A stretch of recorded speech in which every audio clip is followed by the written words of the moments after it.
Buvo ten jų broliai, kažkurie keli tenai Ravana, Kumbakarna ir tas Vibišina buvo ir kai tas paprašė palaiminimų kažkur vieni nuo kito, tai tas Vibišina paprašė, kad jis galėtų tapti viešpaties tarnu, žinai, ir jis tapo Ramachandros tarnu. O ten Kumbakarna paprašė, kad gautų, tai galėtų ilgai išsimiegoti kažkaip, tai ten Ravana dėl kažko paprašė. Man atrodo, tai kažkas netoko buvo, tai vat tokia čia prieš istorija. 37 tekstas. Šajanau judginirbina, hridayau rama šajakai, tačitau džahaturdeham jatha praktana janmani. Viešpaties Ramachandros strėlių pervertė Kumbakarną ir Ravaną krito mūšio lauke, kur paliko kūnus sutelkę mintis tik į viešpatį, taip pat kaip ankstesnėme gyvenime, kuomet juos vadino Hiranjakša ir Hiranyakashipu. 38 tekstas. Pažodinį skaitom. Tav ihadha punar Jatau Shishupala Karusha Jau Harau Vairanu Bandhena Pashyatas Te Samiyatu Viskas baigėsi. Taigi. Tav ihatha punarjatau Shishupala Karusha Jau Harau Vairanu Bandhena Pashyatas Te Samiyatu Atmintį lavint, žinai, ir kaip sako, reikia išgirsti ir kažkas galėt kartuoti, kai vedės laiką. Tau jie abu iha čia tarp žmonių adha šitaip punaha vėl džatau gimė Shishupala Karusha Jau Dantavakra Harau aukščiausiam Dievo asmeniui Vaira anubandhena supančioti neapykantos viešpačiui, kurį laikė savo priešų. Pašyataha akivaizdoje. Tai tavo samijatu įsiliejo ar įėjo į viešpaties lotosinės pėdas. Lotosinės pėdas.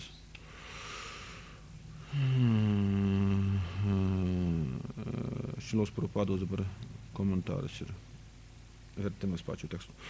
Po to jie gimė žmonėmis Shishupala ir Dantavakra. Su tokia pat neapykanta viešpačiui. Būtent jie tavo akivaizdoje įsiliejo į viešpaties kūną. Tavo akivaizdoje įsiliejo viešpaties. O ką čia supras, kieno čia tas tavo? 38. Ne. Kas čia šitos palauk dabar? Čia, Narada. Jo, čia ši Narada buvo čia. Šios tekstus matai.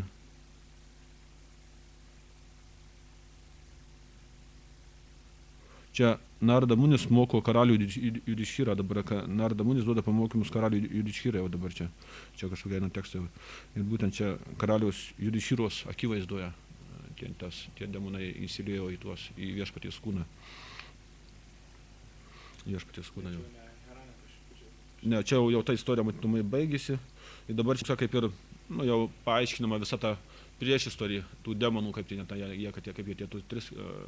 Čia buvo Hiranjakša, Hiranyakashipu buvo pirmas tų džiajų ir vidžiajų puolimas materialiam pasaulyje, pirmas gyvenimas, kai tik puoliai šią materialų pasaulyje tapo džiajų ir vidžiajus tapo Hiranjakša ir Hiranyakashipu. Jo, paskiau antras jų gimimas jau buvo, čia buvo Ravana, Kumbakarna ir Ravana. Ir trečias gimimas jų buvo Šišupala ir Dantavakra, tačiau kada prie Krišno žaidimus, kaip prieš 5000 metų, kai buvo Krišna atėjęs, juos tenai būtent tada juos jau nugalabino ir jie sugrįžo, jau į viešpaties kūną ir sugrįžo faktiškai į dvasinį pasaulį. Ne, pirmas jų gimimas buvo, didžiausia buvo vartininkai prie Vaikunhos durų. Jie vartininkai buvo, kaip tokie sargybiniai, žinai, apsirengę. Ir ten atėjo kiek tie tų kumarų buvo? 4 kumarai. Ar buvo?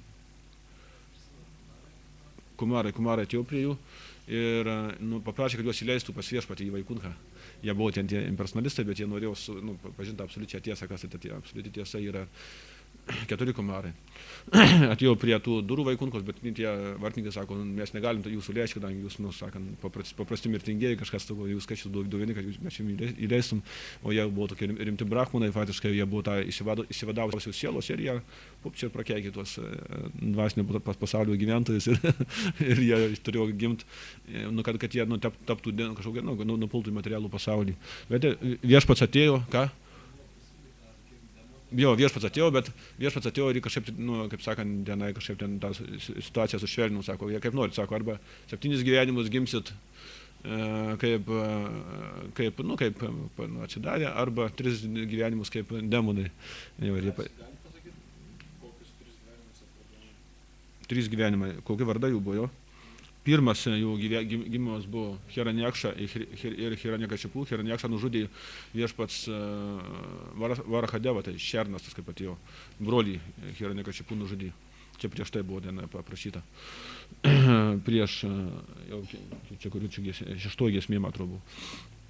Ir paskiau, jie du broliai kaip gimė tenai iš Aditi, motina ir nepagimdė tuos su Kašepa, kaip susijungė, bet jie tenai netinkamų laikų kažkaip, tie vaikai buvo pradėti, tas Kašepas sakė, dabar jeigu mes pradėsim vaikus, sako, tai bus labai nepalankios metas, kažkoks tai būtų, kažkoks tai, bet ne, ta Aditė vieno ten, sako, aš negaliu laukti, ten viskas, sako, jie pradėjo tenai, ir tada jau prasidėjo tenai griaustinė, ten nusukiausi, tenai žaibai pradėjo eiti, kai jie gimė, iš karto jie ten labai pradėjo augti greitai ir tokį pasidarė baisuliniai kaip kalnai iki dangaus.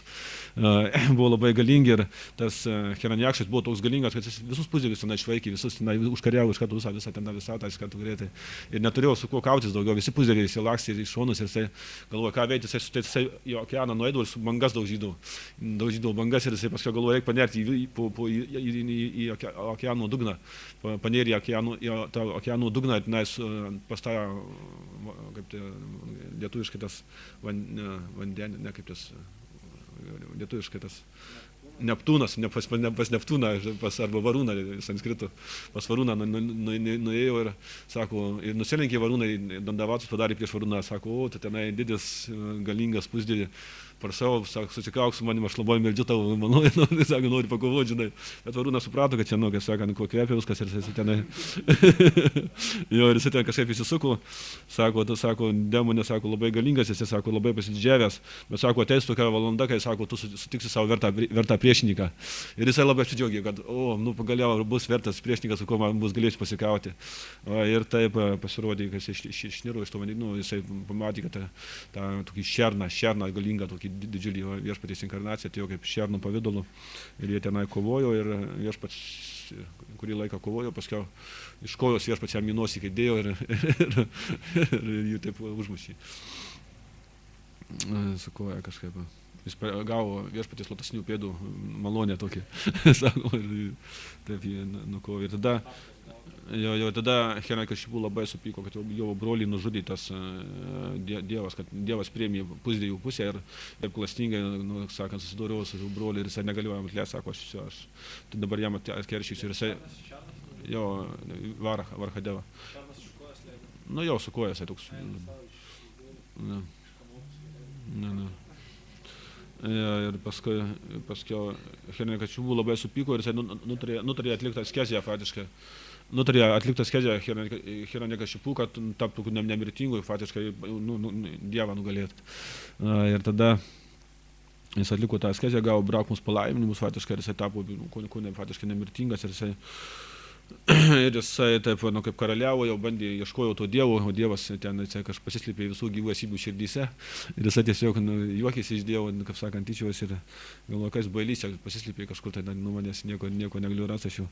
Bet, matom, istorija toliau ėjo, prasidėjo su apie Prahladą Maharadžą, kaip sakant, nelaimė Hiranyakšipų ant jo galvos, kaip sako, nukrito, kad pas jį gimė sūnus atsidavęs, dievo tarnas, priešų, tėvų priešų, kaip sakant, garbintojas, įsivaizduoja šeimų, tada šeima ten su kažkuo tai susipykus su kažkuo, tai jau tas sūnus ateina ir jisai šlovina tą kitą priešą, žinai, tėvų tai buvo tiesiog nesuvokiama.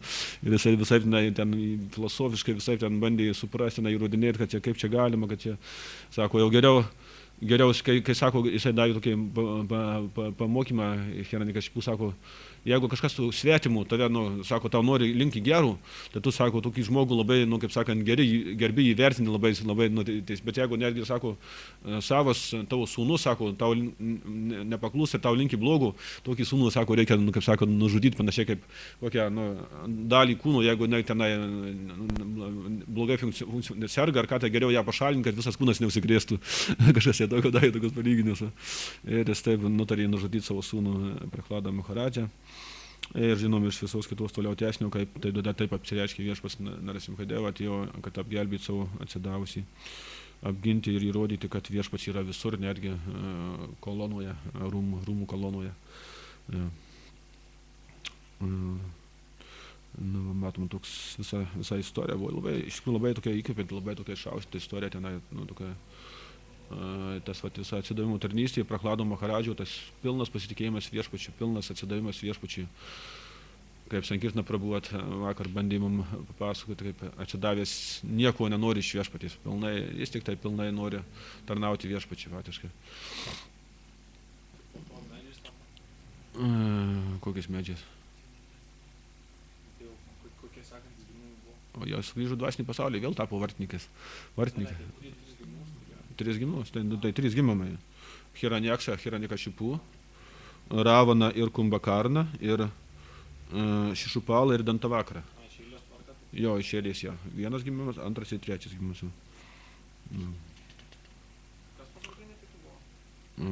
Šišupala ir Dantavakra. Ten labai įdomi istorija su Šišupala, kaip jis su juo susidorojo. Krišna jam leido padaryti 100 įžeidimų.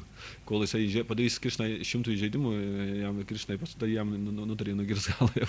Krišna pažadėjo, kad kaip tik gimė tas Šišupala, Krišna pas jį atėjo kažkaip tai. Ir ten kažkaip buvo kažkoks prakeikimas, ar jis kažkaip buvo aklas buvo, ar kaip tik tai gimė.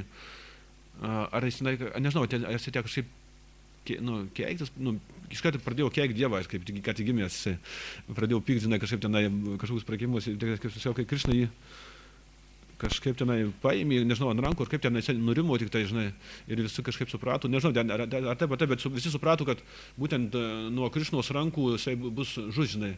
Ir ta motina paprašė, kadangi tie giminės buvo giminaičiai, motina paprašė, sako, kad kažkaip iš karto nenužudytų, sako, gerai, sako, aš pasigailėsiu, sako, aš jam duosiu padaryti, sako, 100 įžeidimų man, sako, ir tada, jeigu sakai, kaip 100 įžeidimų man padarys, tada aš kaip sakant, nužudysiu, ten tokia visa istorija buvo.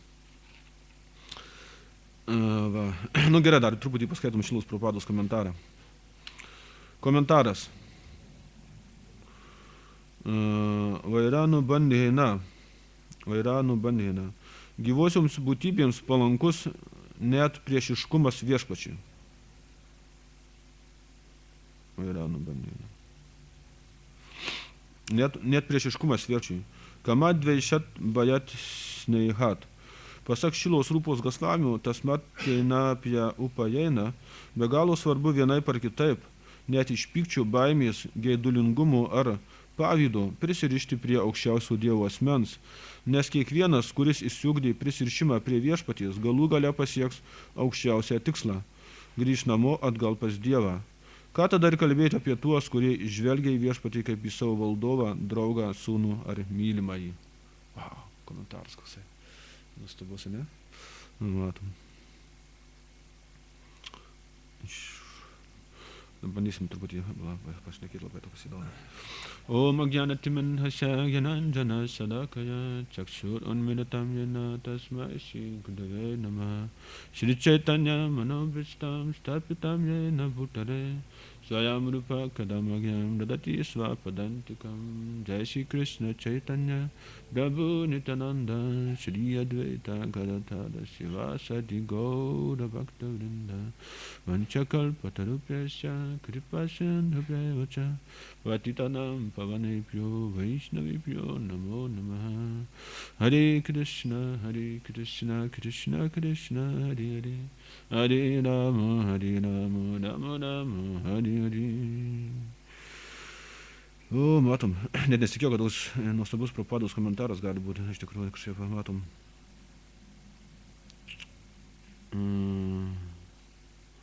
Dar kartą tiesiog paskaitysiu, labai nuostabu. Vairanų bandhena. Gyvosioms būtybėms palankus net priešiškumas viešpačiui.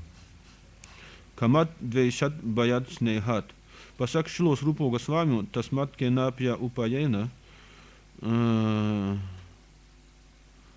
Be galo svarbu vienaip ar kitaip, net iš pykčių, baimės, geidulingumų ar pavydo prisirišti prie aukščiausio Dievo asmens, nes kiekvienas, kuris įsiugdė prisirišimą prie viešpaties, galų gale pasieks aukščiausią tikslą, grįš namo atgal pas Dievą. Ką tada ir kalbėti apie tuos, kurie žvelgia į viešpatį kaip į savo valdovą, draugą, sūnų ar mylimąjį?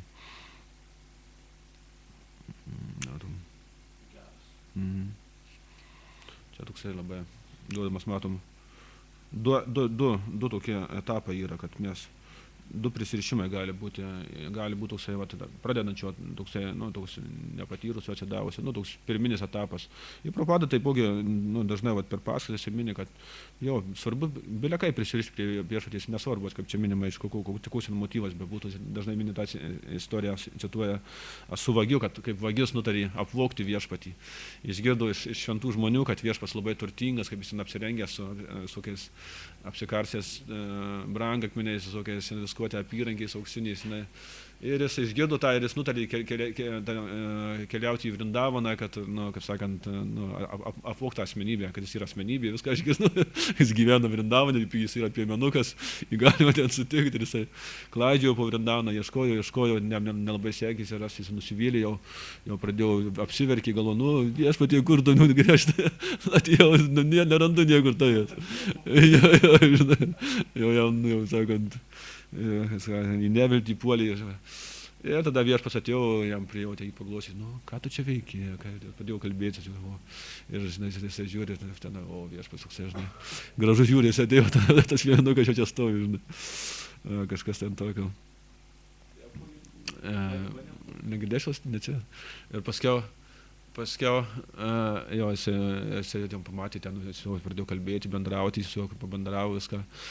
O tas sako, kaip pas tavai brangenybių, koks tu turtingas, sako, kaip tu gražiai apsirengęs, sako, gali man kokią duotai, sako, žinai, o Krišna sako, gudriai sako, ne, tu žinai, ką mama pasakys, sako, kai aš grįšiu namo ir nebus ko nors sienos, sako, pyk, sako, labai mane, sako, žinai, sako, žinai, kažkaip tai galvoja, gerai, dar pakentėsiu, ar esu geresnę progą, jis ten gal kaip miegos, ar ką aš nuo jo neimsiu, žinai, ir sako, aš dar kitą dieną atėsiu pas tave, vėl susitiksimės, ir jisai vėl palaukia, kitą dieną jis vėl ateina, vėl bendrauja, vėl tenai, žinai, jis ir vėl kažkaip bando visaip jau tenai kažkaip prieiti, kažkokiam bando momentą pritaikyti, kaip tenai savo draugą, jam patiko bendrauti, jis ateina ten, kiekvieną dieną pasižinai tenai viską, bet žinai, kaip vaikysime, kad esi draugus norim ten kažkaip tai apgauti, kažką tai iš jų tenai, žinai, aplošti juos kažkaip tai, kažką ten parodyti, kažko tai gauti iš savo draugų tokio. Tai jisai ten visai bando, niekaip žiūrė, vėl nesigauna. Vėl kitą dieną vėl ateina, jie ten žaidžia, bendrauja, jis tai pasinėrė, kad net pamiršo visai jau kuo tėvus, tai iš tikrųjų taip jam patiko jau tenai su juo žaisti, bendrauti su Krišna. Paskiau Krišna sako, gerai, sako, tu sako, norėjai, sako, brangenybių, sako, to papuošlų numės, tai sako, gerai, sako, galiu aš tau duoti. Ir jisai tada taip susigėdo, pamatė, jis suprato, kad jam taip patiko tas santykiai su viešpačiu, kad jam net gėda pasidarė tų savo troškimų, paskiau jis suprato, kad tai yra kur kas smagiau turėti tuos santykius su kažkokiu, kad asmenybė kažkokia, negu kad kažko tai iš jo norėti iš tikrųjų, matom. Ir tada taip jisai tapo atsidavęs Krišnos tarnas. Tai va, natūraliai ir mes jau kažkas panašausime mūsų tas pradiniam etapė, mes galim įvairiausiais motyvais ateiti pas viešpatį, kažkaip tai bandyti jam tarnauti, ar net pačios tarnystės bėgyje gali mūsų kelyje atsirasti įvairiausių tokių nepageidautinų kažkokių tai motyvų, kažkokių troškimų iškilti. Bet natūraliai procesas jisai toks yra, kad jisai turi apvalyti mus nuo tų savanaudiškų įvairiausių motyvų, troškimų ir, jau, kaip sakant, pakelti, kaip sakant, tokį nesavanaudišką atsidavimo tarnystę, bent pradžią tokią nemotyvuotą. Kaip vat, vėlgi sakytam prabu vakar minėjau, kad mes turim nieko nenorėti iš viešpatys, jie tik tai norėti tarnauti viešpatį ir jį patenkinti patiškai. Tai aukščiausias lygis. Bet be abejo, kad tai daryti, kad tai pilnai realizuoti, kad tai, kaip sakant, taip gyventi iš tikrųjų, tai jau natūraliai, tai reikia tam tikro laiko atsidavimo tarnystės kelyje. Atsidavimo tarnystės tam tikro laiko reikia tam praktikos, pastangų jau kažkoks, paspartinti, per daug nieko didelių. Jo. Paspartinimas yra, kad viskas duota. Žinai, kaip mašina yra ir yra motociklas, koks yra gazų rankina, yra ten sankaba, stabdžiai yra, viskas yra. Nori, žinai, jeigu tu jau išmokai gerai važiuoti, tai tu gali ir greičiau važiuoti, bet jeigu tu matai, kad tu greičiau paspausi ir to avariją padarys, tai geriau lėčiau važiuoti, kol tu išmoksi važiuoti. Nes jeigu tu pradėsi spausti, kol dar nemoki važiuoti, tai bus avarija dažniausiai, žinai. Ir tada visiškai nieko nenuvažiuosi, sako rusiška patarlė yra. Tišie jedis, dalšie būdis, kaip sakant, tyliau važiuosi, lėčiau važiuosi, toliau nuvažiuosi. Jo.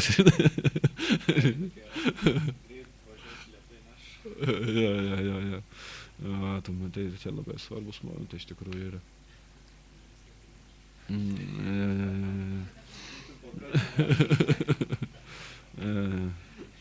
Yra, matoma, visi dabar tie motociklai greitai važinėjantys, jie ten tiesiog praleika, kad nepastebi, kas tenai važiuoja, tiesiog bet su jas pavojinga, iš tikrųjų, tai jau jeigu kunos kažkas atsitiks, tai viskas, tai bus blynas iš tavęs, nevadis, kaip čia man vienas ko ne per langą pas mus įlenkė čia vienais metais. Atsimena dainą, ne? Vienas motociklas, jo, čia detaliais tai pabiro, žinai, čia į medį, į medį va šitoj pusėje, mūsų iš vienos pusės, kai aš važiavau, tai mašiną kabino ir čia į medį atsimu, čia kokią porą šimtų metrų nulėkė į kalną, paskiau ant šono jis tenai cypiai, verkiai, paskiau visas dar kažkaip, tai nežinau, gal vargiau, bet tai liūdna buvo jau. Va, tai matom, rimti dalykai yra matoma. Ir atsidavimo tarnystės kelyje panašus dalykai yra. Jeigu tik tai per daug paspaudi ir dažnai gali būti, tiesiog bus paskiau ateis tiesiog kančia iš to per didelių forsavimo atsidavimo tarnystės kelyje. Dėl to labai reikia visą tai nuolankiai, labai natūraliai. Durmado prabu irgi nuostabią paskaitą aiškino, kad reikia nieko dirbtinai nieko nesuprasti. Viskas turi atėti su laiku ir su tam tikra realizacija. Visi tie dalykai. Matom irgi, įdomi, Sankirtna prabu irgi vakar apskantys, bandė tą tokį nektarą mums perduoti iš dvasinių mokytojų, ką jisai patyrė. Pradžiai vykti viskas natūraliai gavosi, graži paskaita buvo. Bet po to jau kaip tai užkabino tas tokias aukščiausias temas iš tikrųjų tenai apie tokį pilną atsidavimą viešpačiui ir nieko neprašymą iš viešpaties. Prasidėjo kažkokia tai toks neramumas, kažkokia tai matosi toksai, mes kažkaip pradėjom klausimą, Sankirtna prabu ir kažkaip tenai ir taip visą kažkaip tai įsigando manį, kad mes šiandien norim kažką tai, sakant, tenai kažką tai sukritikuoti.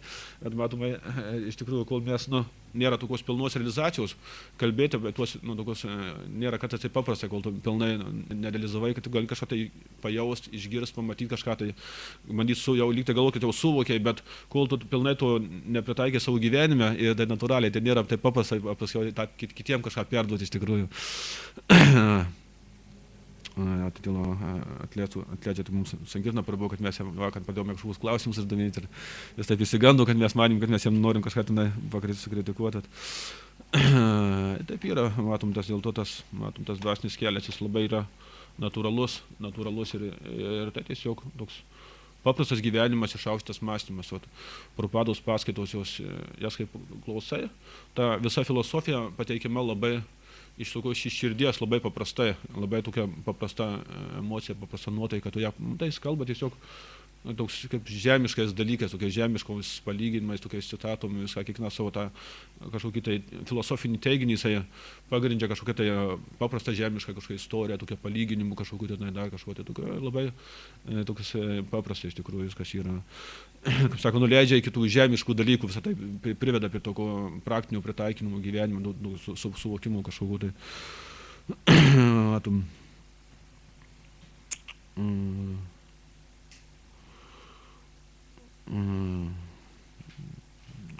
Matom, tokie dalykai yra.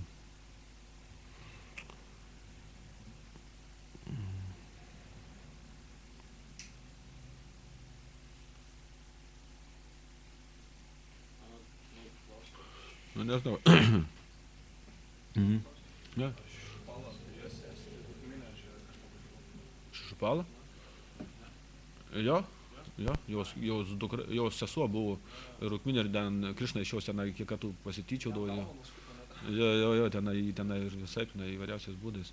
Ir jau tas taip jau buvo ten įžeidimų, tenai Krišna tenai, matau, tenai... Rukmis, jo. Ne.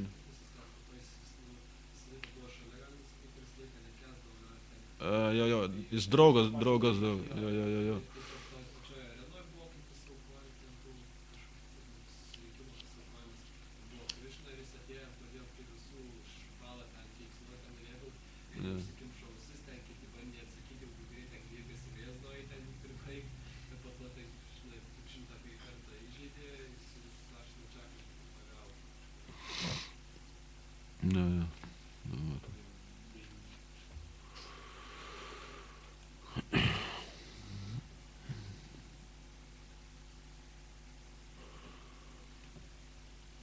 Kas dar ką nors turit papildyti, kažką tai pasakyti galite kažkiek tai, aš kažkaip labai daug nežinau, ką daug jo čia pridėti. Čia buvo 3 tekstai iš tikrųjų, dabar čia 38. Po to jie gimė žmonėmis Šišupala ir Dantavakrą. Su tokia pat neapykanta viešpačiui, būtent jie tavo akivaizdoje įsiliejo į viešpaties kūną. Čia Narda Munis, karaliui ir Išyrai pasakoja dabar tiesiai. Narda, čia 31 tekstas buvo, kad Narda Munis tęsiai pasakojimą. O karaliui Didžhyra, aukščiausias Dievo asmuo, neprieinamas paprasto žmogaus akims, šitai pamokė Brahmą. Po to Brahmus pagarbintas viešpats išnyko. Taip įdomu, kaip jie supo, su kiekvienu gimimu supo vis. Šių pradžių buvo ten Hiranė kažkaip visą tapo to Ravana, kažkaip silpnesnis buvo, nevadinus. Ravana. Ką? Galų gale Šišupalą išvis ten kažkoks Cipo kažką. Šišupalai rimtas jisai buvo, jis net buvo užpuolęs visą, man atrodo, šitą dvarką buvo užpuolę jisai. Ne, bet tai ta prasme, mažiau buvo, silpnesnis buvo už Ravaną. Ja, aišku, ten natūraliai kiekvienam amžiui, jie kiekvienas galingesni, ten aukso amžiai jie buvo galingi, va čia tas Hiranekša, Hiranekšipų, paskiau atėjo kaip Ravana ir Kumbakarna, o ten, irgi ten. Jo, bet Ravanas nebuvo ten toks labai galingas, jis nebuvo ten užkariavęs ir kažkas, jis buvo galingas demonas, bet jisai toks tenai, bet ten, jo, nebuvo jau toksai ten kažkoks. Aišku, jisai irgi buvo, matau, pusdievis buvo irgi įveikęs visus ir išvaikęs.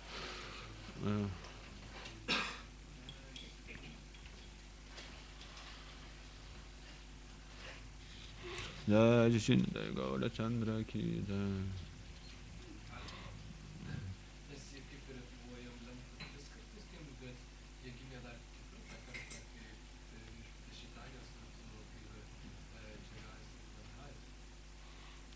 Viešpaties Džagajus ir Madhajus?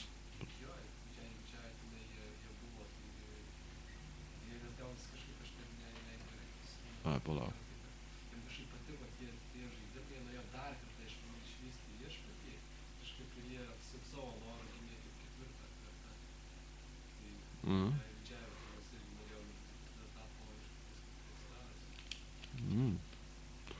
Jo, kaip ten sako, kaip gyva būtybė, kol sugrįžta į dvasinį pasaulį, neturi dar gimti kažko tai iš materialiam pasaulį, jau grįžta, bet dar neturi kažko gimti viešpatie žaidimuose, kad jau pilnai paskui diena jau kažkaip tai sugrįžta. Žaidimuose žaidimai.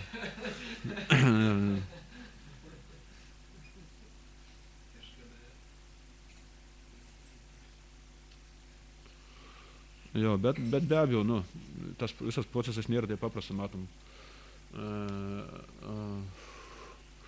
Čia labai įdomu, geras momentas pažymėtas, iš tikrųjų, kaip mes, kad, nu, tai, kad sako, yra įvairiausių tipų atsidavę, kad mes pas viešpatį ateinam, nu, gali būti įvairiausiais motyvais vedami tenai. Aišku, tai geriausia, kaip iš smalsumo ateinam, iš to, nu, jau noriu pažinti viešpatį, žinių trauždami, arba tenai, jeigu tenai kokio skurdo, vargo genami galima atėti pas viešpatį kažkokiu tai sunkumų iškelyje. Bet iš tikrųjų, kiekvienas ateina pas viešpatį vien dėl to, kad supranta, kad čia jis spaudžia kažkokį tai sunkumą, nesvarbu, ten žinių traukstų ar iš smalsumo, dar kažkaip tai vis tai viena, bet taip, tas, kuris gyvena materialiam pasaulyje, natūraliai ta materiali gamta nori mus pastoja, taip, gnaibos, bados, tenai kažkaip tai spardo po truputėlį, kol nesuprantam, kad reikia kažkaip tai po truputėlį link viešpaties. Ir kažkokia tai malonė viešpaties Krišnas suteikia mums tam tikrą intelektą, kad reikia kažko tai ieškoti daugiau, negu kad į prieglausių tam materialiam pasaulyje. Ir taip po truputėlį mes kažkaip tai, sako Krišna, suteikia savo intelektą žmogui, kad jisai kažkaip tai įdomiai kreiptųsi į viešpatį pagalbos. Tai irgi tai iš tikrųjų labai didelė malonė, kad mes gyva esybė atsisuka link viešpaties. Kiek yra gyvų esybių, kiek jos kenčia faktiškai šitam pasaulyje, jos neatsisuka į viešpatį, jau kažkaip tai tenai, tiek jos atsisuka į kažkokius tai tenai mokslininkus, į vaistus kažkokius, tai į narkotikus, į dar kažko, tai bando kaip sakant, palengvinti savo sunkumą, kančią kažkokią, tai bet link viešpatys labai retas, kuris atsisuka iš tikrųjų. Faktiškai tai yra, sako, kad viešpats pats pasirenka savo tarnus, faktiškai matomai. Jisai mato, kuriai gyva esybė kažkaip tenai, kuriai, nežinau, kažkokią tai malonę pralieja, tai tam suteikia intelektą, kad jisai ieškotų to prieglobsčio pas viešpatį iš tikrųjų. Tai labai didžiulė malonė jau prisijungti prie šito viso viešpaties šėtanijos judėjimo ir jau, nu, kažkiek dvasiškai tobulėti. Kiti žmonės, jie nežino apie Krišną, bet tiki Dievą, meldžiasi kažkaip krikščioniškai, kažką nežino Ne. Dori viską, nežino Krišną. Tiki Dievą, žinai, gal meldžiasi kažką ten, bažnyčia, žinai, tiki to, bet neturi bendravimo, nežinau, paaiškinti. Kaip čia? Pas vokiečius ant diržo irgi buvo parašyta, kaip jie ėjo į karą, Dievas su mumis, žinai. Gali daug kas etikečių įsikabyti, bet po to etiketė gali būti visiškai, tik tai, taip sakant, po kitą pusę, žinai. Taip ir žmonės, o lygiai tas pats. Tu žiūrėk, žmonės sako, aš tikiu į Dievą, bet kaip jie gyvena, tai lygiai tas pats faktiškai. Jo, žinai.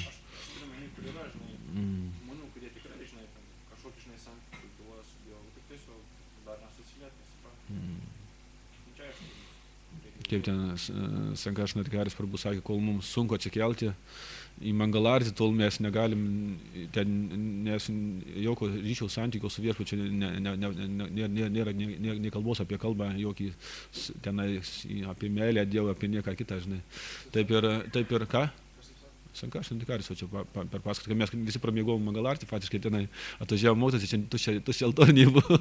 Sakyšna Prabhu atbėgote į viršų, sako, kur jūs čia visi dingė, žinai, tada mokytis davė paskaitą ir jis kitą paminėjau, kad sako, nu, tam švelniai, sako, kol jums, sako, sunku atsikelti į Mangalartį, sako, tenai apie jokią, ne tą anartą nuvirti lygį, nėra nei kalbos, sako, žinai. Tai reiškia, kad, sako, nebus jokio santykio, jokio ten meilės Dievo, galime mes ten kažką fantazuoti, ar svajoti, iš tikrųjų.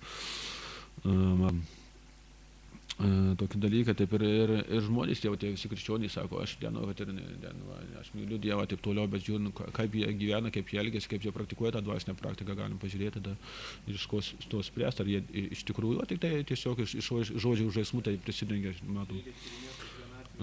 Bet be abejo, tai mes ne tai, kad mes kritikuojam tą krikščionybę, tą kažkokias kitas religijas.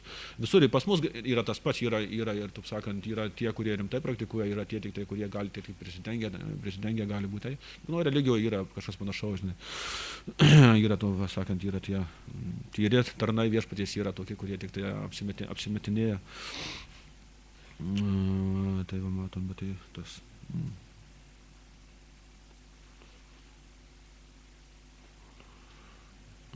Tas, nu, jo, bet tas įdomi, tas atsidavimas viešpačiui, tas tų tokių, tų tokių net bent pradžią mes kažkaip jau iš tikrųjų aukštas lygis, kai mes įveikėm tas tokias grubės savo, grubius tokius savo, tuos, grubėją tą nešvarą, tokius godumą, geismą, pyktį faktiškai. Jau mes tuos grubius tokius dalykus, jeigu jau įveikiam, tai faktiškai jau normaliai, jau toks jau, kaip sakant, jau mes galim jau įeinam į tą tokį anatą nivritį, tą tokį sąmoningų apsivalymų kelią mes pradedam, bet kol mes tų grubių dalykų neveikiam, mes natūraliai mums jie trukdys faktiškai net, kaip sakant, sąmoningai net dvasiškai tobulėti, dėti pastangas tą kryptim. Matyti mantra, kaip yra Oma Gyana Timirant Kasegin, kad dvasios mokytas mums žinojimų žiburių, kaip sakant, apšviečia akis faktiškai. Kaip sakant, tai reiškia, kad dvasios mokytas yra tas posakis, kad, toks kaip ir pasakymas, kad dvasios mokytas per iniciaciją jis pasima savo kažkokią karmą mūsų ir duoda mums tam tikrą tokį žinojimą, apvalo mus, bet įdomiai matom, ne viskas taip paprasta, net gali gauti iniciaciją, bet ne taip ta karmos gali tam tikri dalykai tave persikoti iš tikrųjų. Tas ventiliatorius sako, kad jis išjungtas, bet jis tą kurį laiką suktis gali iš tikrųjų, matom. Ir tai vėl reikia pastangų, reikia kažkokių tai sunkumų, išbandymų praeiti, kad viskas sustotų tas ventiliatorius. Taip sankirtna pravu.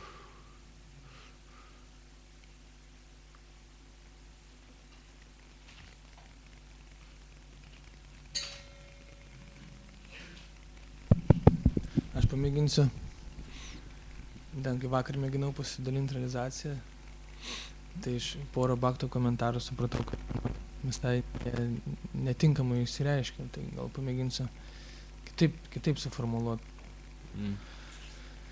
Koks mano yra tokia patirtis. Tai aš kaip vakar kalbėjau, kad tas atsidavimas yra palaipsninis, kad tas tyras atsidavimas jis vyksta po žingsniuką. Pavyzdžiui, mes turim 24 valandas per parą ir kiek mes jų per dieną atiduosim viešpačiui. Ar 1 sekundė, 2 sekundės, paskui 5, paskui 8 sekundės. Ir po truputį mes jas atiduodam. Ir tas atidavimas viešpačiui tų sekundžių, arba to laiko, arba to savo energijos, tas meilės, kada mes neišėjimam, bet jiem duodam, jis vyksta palaipsniui ir jis yra toksai iš laisvos vidinės valios ateinantis. Tai yra aš pats paimu ir atsisakau kažko tai, kas man teikia malonumą arba kažkokį palengvėjimą, truputį atsisakau ir jo duodu viešpačiui. Ir tas procesas toks palaipsninis. Pavyzdžiui, kada tik mes pradedam praktikuoti, mes galim ateiti į šventyklą ir tokie labai aukštą standartą laikytis. Kiekvieną dieną mangalarati, harinamas, ten knygas platinti. Pavyzdžiui, toks full time režimas, kai būna brahmacharių treningas, metus laiko tave ten užima, liežuviškai šias lakstai kaip, pilnai. Bet tai yra tokia išorinė veikla, bet to vidinio Dievo atidavimo yra labai nedaug. Tu darai visą tai, bet ten yra visas tas motyvas, tu subtiliai vis dar imi. Tu tą tarnystę atlikdamas nepatiri kažkokių didelių ekstazių, tai darai, kaip pareigą kažkokią, ir tu valaisi. Ir pavyzdžiui, yra kokie nors bhaktai, kurie jau daug metų, 14 praktikuoja, bet jie kažkada gal net ir laikėsi tų standartų, dabar jie net, pavyzdžiui, daug mažesnis jų standartas yra. Tenais jie tik tai truputį paukoja, truputį atsikelia ten ne 4, pavyzdžiui, ten 6 atsikelia, 5 atsikelia, džabas biškai pakartoja, biškai paskaito, bet ten mangalarati gal nedaro namie, gal biškai daro, bet daug mažesnis, pavyzdžiui, standartas nėra, bet tas jų vidinis kiek jie atiduoda viešpačiui yra aukštesnis, nors jų išorinis standartas yra mažesnis. Tai mano tokia buvo realizacija, kad čia yra toksai kaip asmeninis sielos palaipsninis pasirinkimas, kiek po truputį atiduoti. Tu turi kažkokį tai džiaugsmą, kurį tu ne Krišnai duodi, bet savo mėgaujasi. Ir tu turi jį, negalėjo dirbtinai atmesti, tu turi jį išrealizuoti, kad man jo nebereikia, aš noriu jį atiduoti viešpačiui. Ir po truputį, po sekundę. Pradžioje mes tik tai mėnesį kartą tik prisimenam, kad viešpatį reikia prisiminti, žinai. Paskui kartą per dieną prisimenam, paskui dažniau prisimenam. Ir taip po truputį. Ir tokia mano realizacija, bet kokią tarnystę atlikti pastoviai, pavyzdžiui, kad ir bet kokią, atsikelti mangalaratį, ne? Atsikeli pradžiai, ten pirmus pusę metų aš keldausi antrą gultą, nu nesvarbu, trečią negult, nesvarbu, valandą mėgos, pusę valandos mėgos, keliesi, entuziazmas yra, ekstazija. Bet po kurio laiko, kadangi, nu, motyvai, dėl ko tu keliesi, ten yra, nu, kažkokie tai, bet nepatenkinti viešpatį, jie, nu, kaip ir visas materialus dalykas, po kurio laiko atsibosta, kaip ir dainą tą pačią klausytum, materialę, po kurio laiko jinai tavo atsibosta, negali daug kartų jos klausyti, ar bet kokį maistą tą patį valgytum, ar bet kokią veiklą darytum. Na, po kurio laiko jau tau atsikelt sunku pasidaro. Ir tau jau reikia viduje ieškoti kažkokio tyresnio motyvo, grynesnio. Ir tai po truputį Krišna jisai užsuka kronikus ir tą patį sadhaną atlikti, tą pačią savo tarnystę jau pasidaro sunku. Ir tu turi du variantus tada. Arba tu turi atsitraukti, kaip sakant, į savo lygmenį, arba tu turi viduj ieškoti kažkokio tai aukštesnio motyvo, bet jisai nėra mechaninis, tai yra iš širdies, tu turi pats iš širdies suprast, kad man šito jau nebereikia, kai žmogus ten rūko ir nusprendžia vieną dieną, man to nebereikia. Ir tada jis prašo pas viešpatį paimk manęs iš tai, bet kad prašytis turi jau norėti, kad iš jo paimtų. Ir va tas noras reikia ieškoti savyje to vis grynesnio motyvo, kodėl aš turiu atlikti bet kokią veiklą mes gaunam sadhaną, kiekvieną dieną Vaidas gauna, kiekvieną dieną samose dirbti, ne? Nu, tarkim, arba knygas platinti kažkas gauna kiekvieną dieną. Ir po kurio laiko pasidaro sunku baisiai. Ir tada prasideda tas jų valymo procesas. Tu turi toje veikloje ieškoti grynesnio motyvo. Gryninti. Paskui ten praeini tos etapus. Kažkokią kitą tarnystę gauni, nes ten širdį dar kiti blokai laukia neišgryninti. Kitus pradėti dėti. Tai mano buvo pati tokia realizacija, kur norėjau pasidalinti, kad tai yra po mažą etapėlį ir toks savanoriškas Dievo atidavimas gaunasi. Nu, pradžia tas tarnystė kaip tokia nesąmonė, bet kai prieini prie to anarcho-nevryti tos ribos, tu pradedi jau, nu, ta veikla, kaip jūs sako, ta apsivalymo tokia sąmoninga pasidaro. Ir jinai tokia yra, labai stipriai priklauso nuo mano asmeninio apsisprendimo, ką aš noriu viešpačiu atiduoti. Nes aš kaip prašysiu viešpatį pasimk iš manęs, jeigu aš visai nenoriu tų dalykų, jeigu aš vis dar džiaugiuosi juos turėdamas. Nu, pavyzdžiui, žmogui gera miegoti ilgai. Kodėl jis negalės natūraliai atiduoti viešpačiu, nes jis nori. Arba jam gera kažkokią tai ten cigaretę rūkyti, jis nori, jam patinka, jis nenori jos atsikratyti. Kaip jis prašys viešpatį, kad tu paimk iš manęs, jeigu jam yra gera. Jis pradžiai gali tenais, kurį ten laiką nerūkyti, ateiti ten entuziazmas, ten kažkoks motyvas, jis nerūko kurį laiką, bet po kurio laiko tas jau išsisklaido netikras motyvas ir vėl jisai grįžta prie savo. Ir taip viešpačiui atiduoti nėra taip paprasta ir žmogus turi išjaust, kaip aš anksčiau ateidavau, paplaudavau grindis, išeidavau, parūkydavau, grįždavau, paplaudavau ir vertindavau, kas yra skaniau, ko aš iš tikrųjų noriu. Ten ragauju, galų galia supranti, kad nebereikia. Krišna paimk iš manęs, prašau. Ir po truputį Krišna paima. Nu, tokie grubus dalykai, paskui mes prie subtilių, pavyzdžiui, nu, ten subtilesni visai. Tai man buvo tokia realizacija, ne tai, kad tyra atsidavimo tarnystė, tyra visko, bet realizacija, kad tai po žingsniuką einama. Ir sąmoningai atiduodant viešpačiu, prašant, jau kai tu nori, tada prašai, kad paimtų ir jisai paima. Iškart Krišna paimtų, aš manau, tokia realizacija, kažko tai tik paprašai Krišna, kameras nori. Per 2 dienas 3 kameras atnešė Krišna. Krišna kažko paprašyk, iš karto viską prikrauna. Ir lygiai taip pat ir atsidavimo tarnystė, tik kažko paprašyk, bet kur tą norą gauti? Va čia yra Krišna, nori norėti, kaip mokytojas sako, tu net nenori, tai bent norėk norėti. Jeigu nenori norėti, bent norėk norėti, kad norėti. Tai iš kažkur tu reikia gauti tą norą, kad norėti. Ir tada tu paimi šventą vadą ir prašai Krišna duok ir iš karto duoda jisai.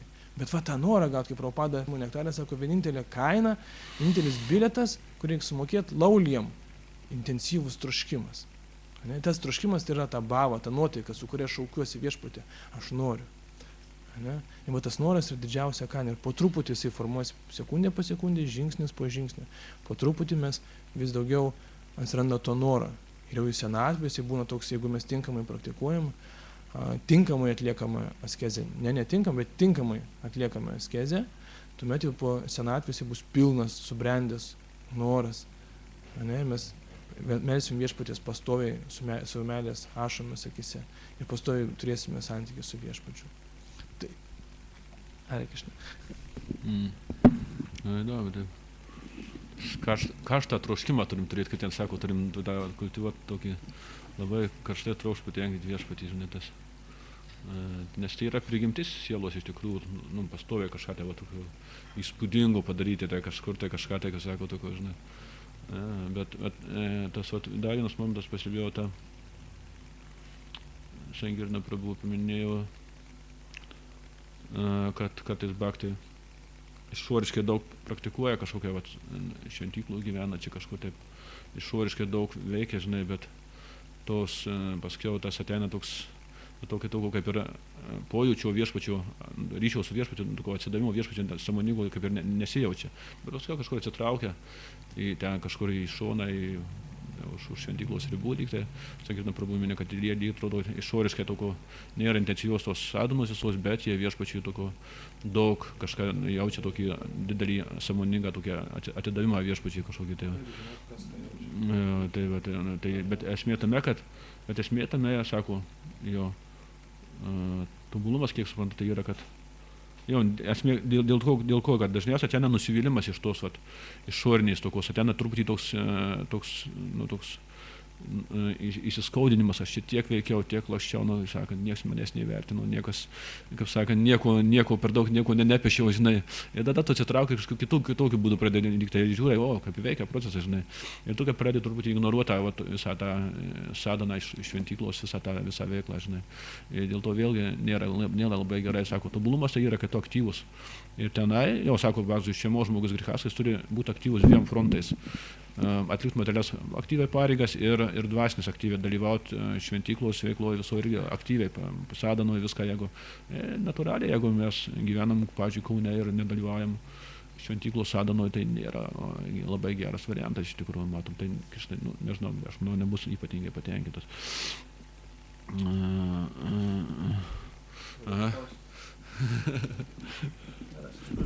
Šitą momentą, kaip aš suprantu, noriu patikslinti.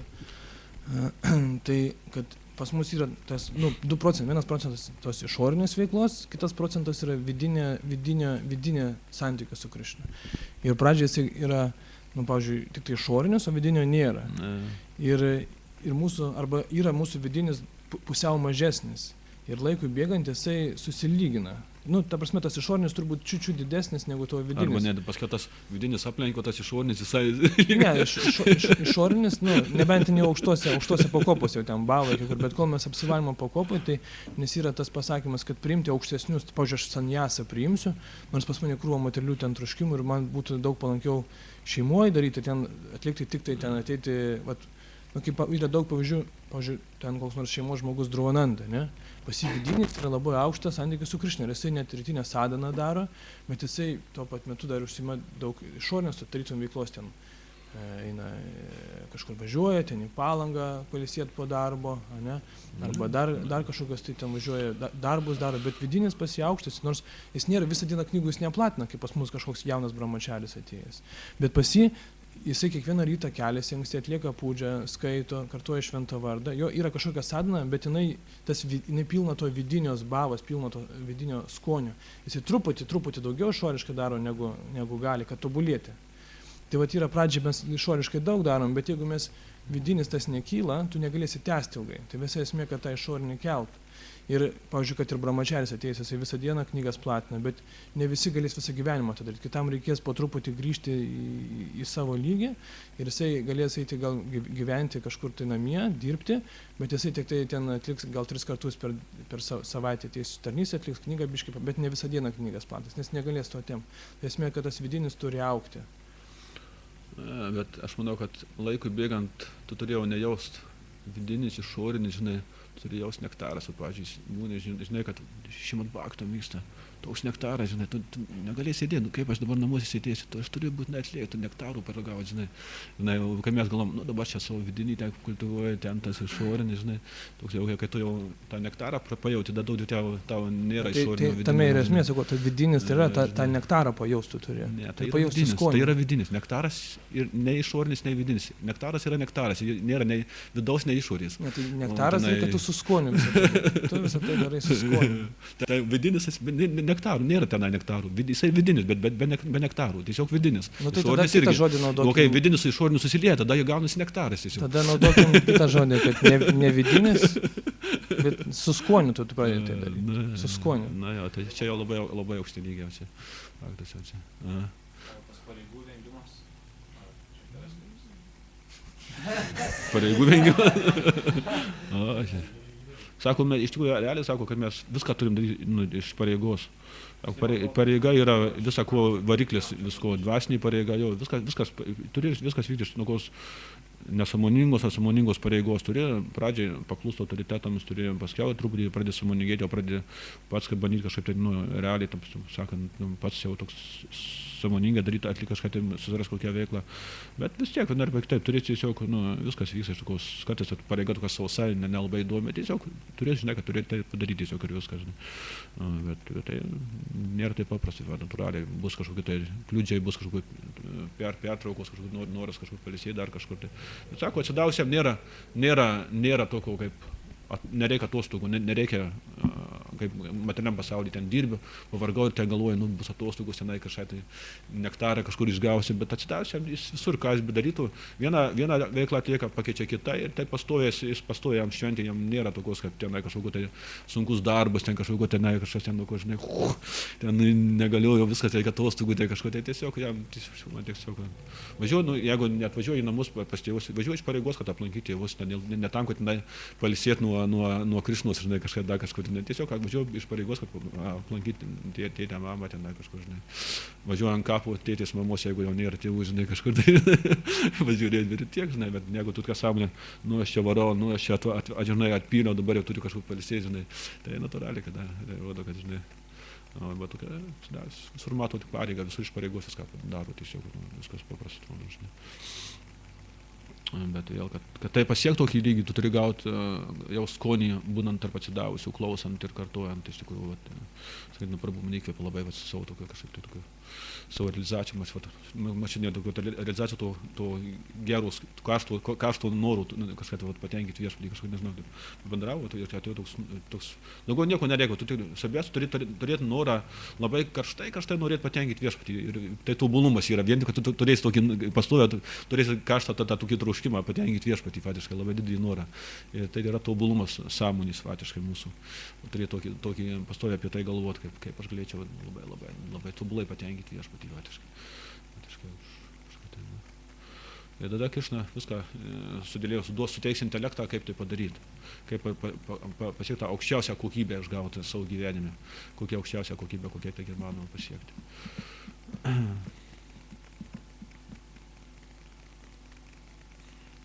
Gal tiek šiandien. Indra Srimad Bhagavatam Mala Purana ki jai, Srila Prabhupada ki jai, Nagapal Prabhu ki jai, Vaishnava Vrinda ki jai.